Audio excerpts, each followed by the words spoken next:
ఇయాల సాయంత్రం ఎందుకో నాకు మస్తు ఆకలైంది. ఇక ఏదన్నా చేసుకొని తిందామని చూస్తే ఎగ్స్ కనబడ్డాయి. ఇక దాంతోని క్రిస్పీ ఎగ్ బాల్స్ అనేవి చేసినా అనమాట.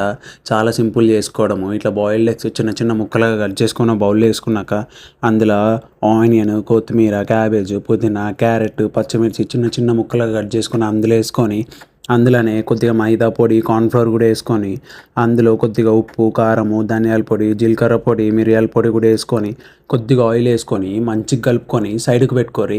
ఇక అదంతా ఒక బాల్ లాగా చేసుకొని ఎగ్ బాగా బీట్ చేసుకున్న మిక్చర్‌లో డిప్ చేసి దానికి బ్రెడ్ క్రమ్స్ బాగా పట్టించేసి సైడ్‌కి పెట్టుకోరి. ఇట్లా మిక్చర్ అంతా ఇట్లా బాల్స్ లాగా చేసుకోరి. ఇక ఒక కడాయిలో మంచిగా నూనె వేడి చేసుకొని మనం రెడీ చేసుకున్న బాల్స్ అన్నీ అందులో వేసుకొని గోల్డెన్ బ్రౌన్ కలర్ వచ్చేంత వరకు ఫ్రై చేసుకొని సైడ్‌కి పెట్టుకోరి.